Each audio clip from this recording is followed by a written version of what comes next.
the 10th house is the house of career, and it rules the structures of our life that are connected to power, achievement, and status. And at the core of the 10th house is the father, right? It is our father who shaped our early understanding of authority and achievement. And so the 10th house shows our father, our relationship with him, and whether he was a good example for us with regards to our ability, to become an achiever, rising to prominence and making an impact in the world.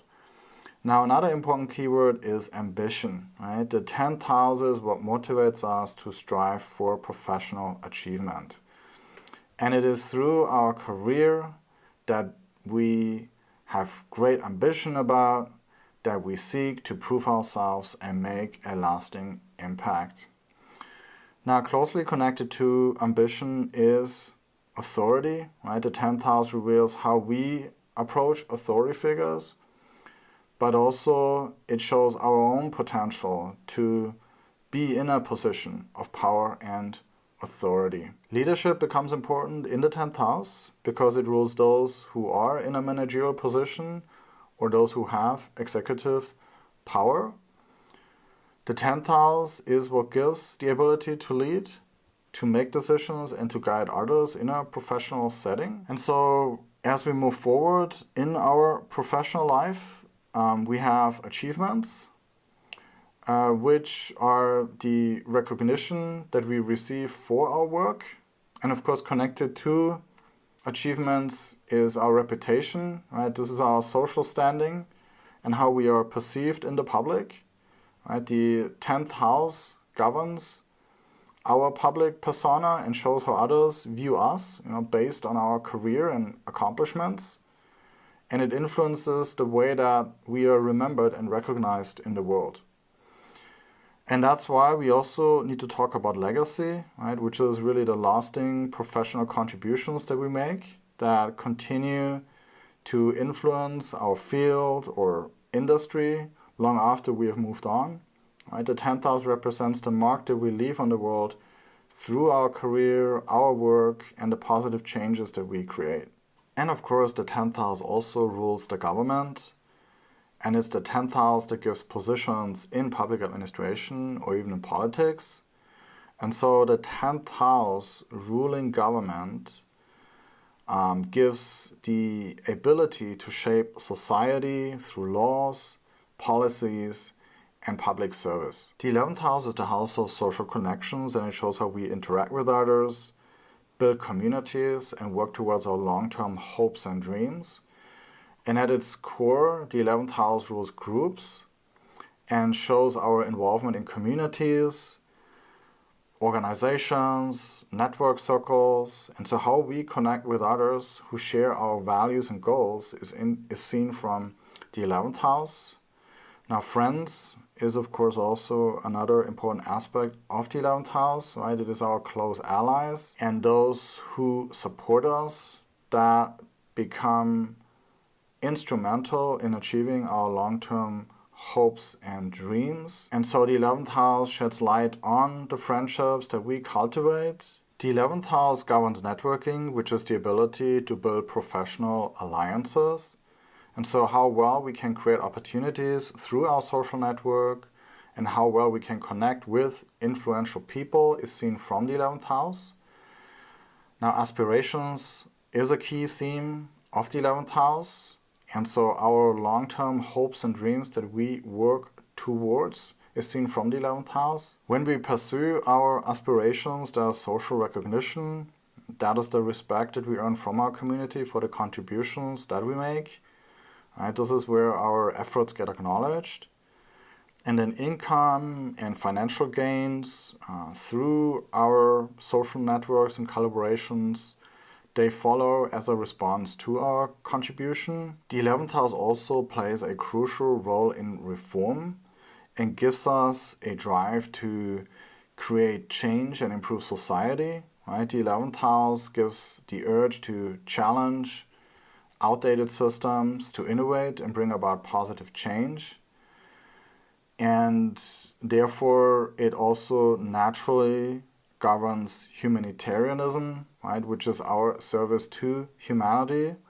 The 11th house encourages us to think beyond ourselves and to work towards the greater good. The 12th house is the house of endings. It governs what we lose, what we let go of, and what we surrender so that we can move on to a better life.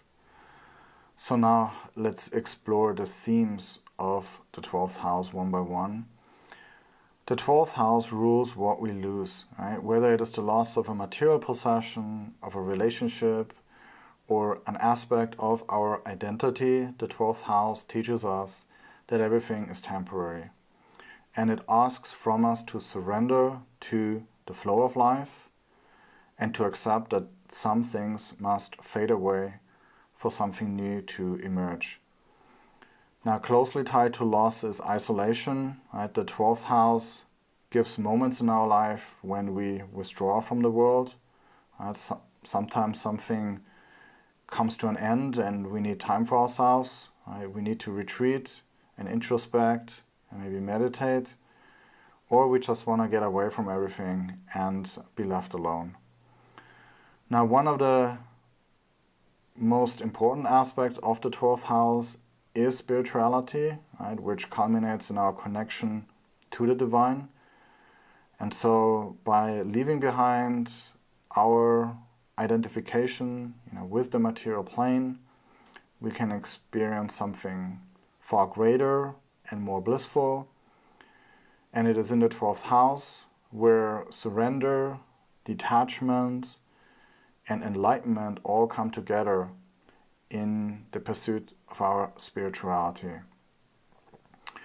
Dreams also belong to the 12th house, right? They reveal hidden desires and fears and also give us intuitive insights, right?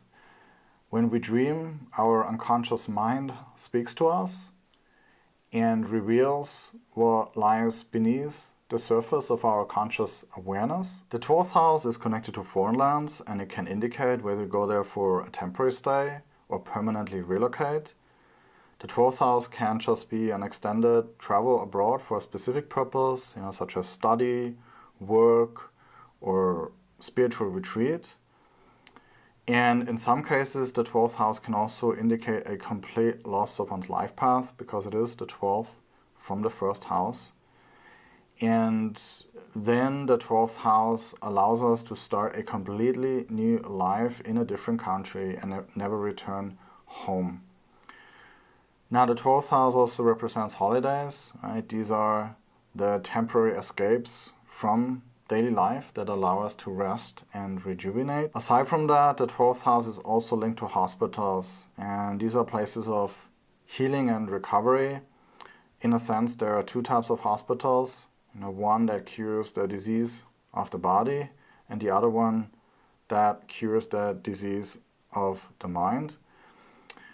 And so when we suppress our emotions for too long and avoid getting spiritual support for our inner healing, then eventually the bad energy in our body accumulates and it sinks deeper into our body. And it makes us sick and we need to go to the hospital. And similarly, there's also two types of prison, right? There's the physical and the mental prison.